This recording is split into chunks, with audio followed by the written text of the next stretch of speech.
జగిత్యాల పట్టణంలోని 12వ వార్డులో బోయినపల్లి ప్రశాంతరావుకు మద్దతుగా జగిత్యాల శాసనసభ్యులు doctor Sanjay Kumar corner meeting నిర్వహించారు. ఈ సందర్భంగా ఎమ్మెల్యే సంజయ్ మాట్లాడుతూ జగిత్యాల పట్టణంలో తాగునీటి సమస్య పరిష్కారానికి శాశ్వత పరిష్కారం కోసం ధర్మసముద్రం, కొత్త బస్టాండ్, ఎస్కేఆర్ వాటర్ ట్యాంకుల నిర్మాణం చేపట్టడం జరిగిందని, పట్టణంలో పార్కులు, ఓపెన్ జిమ్, మార్కెట్లను అభివృద్ధి చేయడం జరిగిందని ఆయన ఈ సందర్భంగా గుర్తు చేశారు.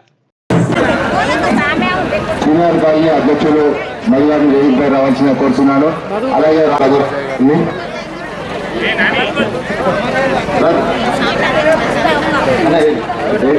గారు కూడా వేదికపై రావాలి.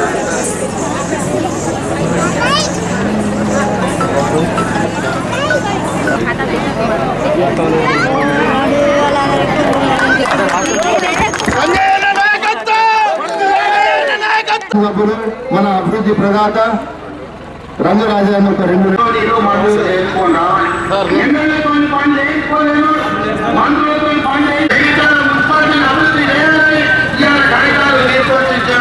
జగిత్యాల పట్టణంలో మెయిన్ రోడ్డు మొత్తం విస్తరిస్తామని ఈరోజు అడిగారు. తప్పకుండా జగిత్యాల మున్సిపాలిటీలో రోడ్డును విస్తరించే పని చేస్తాం. వాలంతారి నాయుడు ఈరోజు జగిత్యాల నియోజకవర్గంలో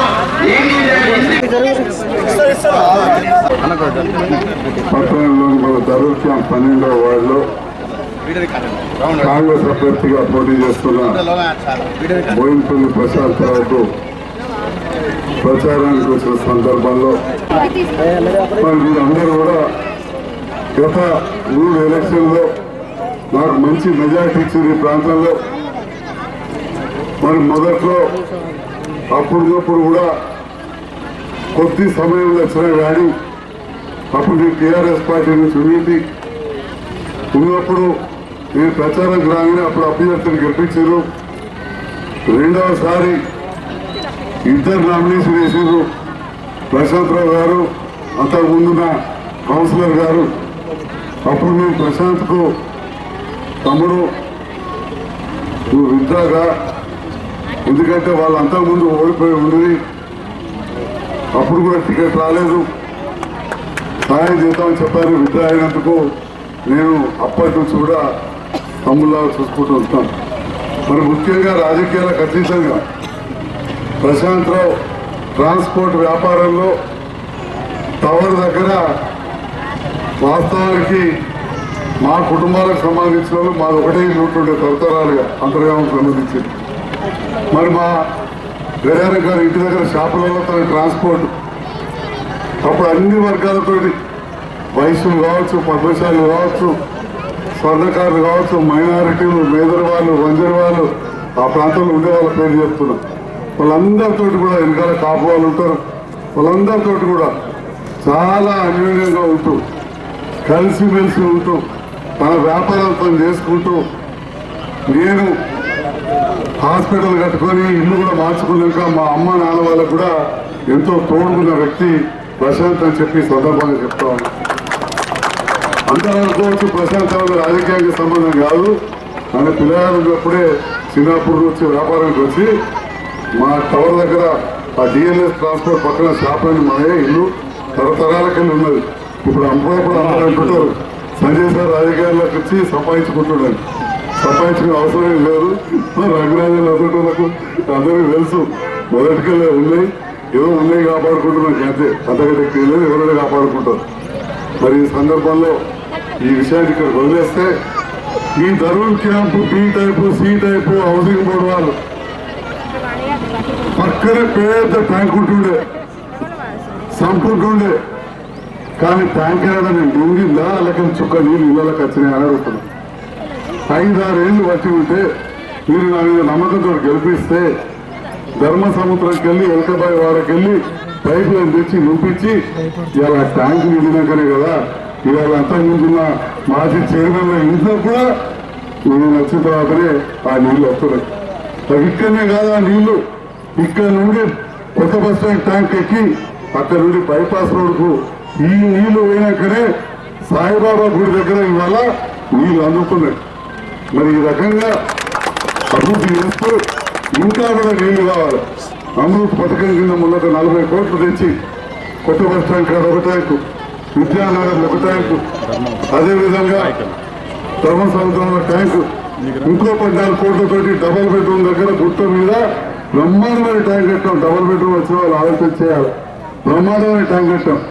అప్పటి నుంచే నీళ్లు, కరెంటు, మిగతా అన్ని వసతులు జరుగుతున్నాయి. మరి ఈ ప్రభుత్వం వచ్చిన తర్వాత నేను ముఖ్యమంత్రి రేవంత్ రెడ్డి గారితో కలిసి పనిచేస్తున్న విషయం మీరు ఆ టీవీలో చూస్తే దొరుకుతుంది. ఇప్పటిదాకా చూపెట్టి ఉంటారు. మొన్న కూడా పోయి కలవగానే చెప్పాడు, జగిత్యాల 50 రోజులు పెద్ద కావాలని అందరూ కోరుకుంటారు. సంజయ్ కుమార్ గారు అడిగిండ్రు, నేను చేస్తా అన్నారు. అనే ముందు ఏమన్నారు, మీరు గెలిపించుకునే వాళ్ళని ఎటువంటి వాళ్ళని గెలిపించుకోవాలంటే ఎమ్మెల్యేల దగ్గరకు పోయేటోళ్ళని, మంత్రుల దగ్గర పోయేటోళ్ళు గెలిపిస్తే మీ ప్రాంతం అభివృద్ధి అవుతుందని చెప్పారు. మరి ఈ సందర్భంలో మీ అందరూ తెలియజేస్తున్నా, నేను ముఖ్యమంత్రి గారితో కలిసి పనిచేస్తూ జగిత్యాల పట్టణానికి దవాఖాన అట్లాంటి పెద్ద పెద్దవి కాదు, పట్టణంలో రోడ్లు, మోర్లు, డ్రైన్లు, డబుల్ బెడ్రూమ్ దగ్గర నీళ్లకు వీటన్నిటి కలిపి 170 కోట్ల రూపాయలు మంజూరు చేయించామని చెప్పి ఈ సందర్భంగా చెప్తున్నాం. కొందరు మాట్లాడుతున్నారు, కొందరు దొంగలు వాడి చేతుకుంటూ గుంజుకుపోయిందని మాట్లాడుతున్నారు.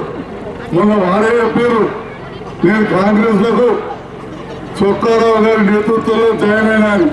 చొక్కారావు గారు అంటే కాలువల మంత్రుడే కాడా అంటారు, కాడా మిగులుతారు. ఇలాగ పిల్లగాళ్ళు ఫోన్లు ఉంటాయి గూగుల్లో, చొక్కారావు గారు రాజకీయ జీవితం అని కొట్టరు. వాళ్ళు వస్తారు కాడా మంత్రి, వ్యవసాయ శాఖ మంత్రి. ఇక మా రామచంద్రన్న మండల ప్రెసిడెంట్ ఉన్నప్పుడు వారు ఎంపీ, అంతకంటే ముందు మంత్రి, కాలువల మంత్రి. అప్పుడే ఈ ధరూర్ క్యాంపు.